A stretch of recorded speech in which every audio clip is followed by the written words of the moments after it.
7 मई सुबह के 1:44 AM पाकिस्तान में छिपे आतंकी गिरोह के घटनाओं पर अचानक से आसमानी आफतें बरस पड़ती हैं,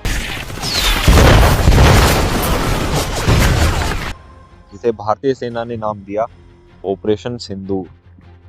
नमस्कार दोस्तों, आज से करीब 15 दिन पहले 22 अप्रैल को J&K की एक बड़ी ही सुंदर सी जगह पहलगाम के मिनी स्विट्जरलैंड कही जाने वाली बैसरन वैली में करीब 4 आतंकवादी घुसते हैं और वहां अपनी छुट्टियां बिताने आए टूरिस्टों को उनका धर्म पूछकर उन पर बड़ी ही बेरहमी से गोलियां बरसा देते हैं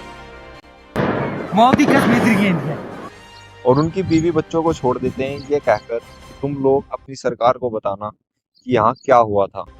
ये बिल्कुल एक सोची समझी चाल थी भारत में धार्मिक दंगे करवाने की।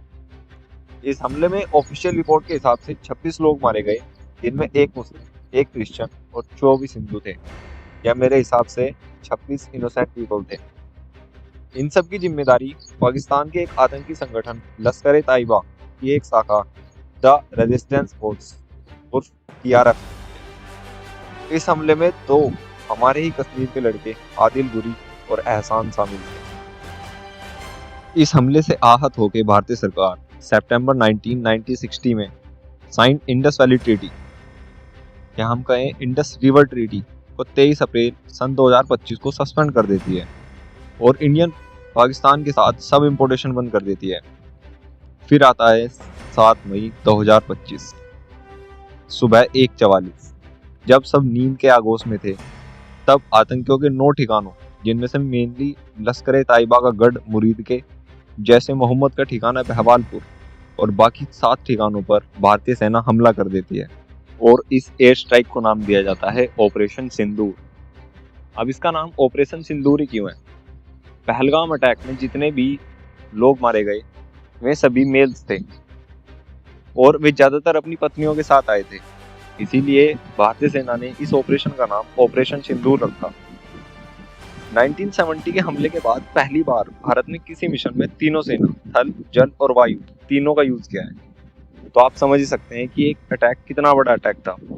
इस हमले में ऑलमोस्ट 40 से ज़्यादा आतंकवादी मारे गए और 60 से ज़्यादा आतंकवादी के घायल होने की रिपोर्ट है।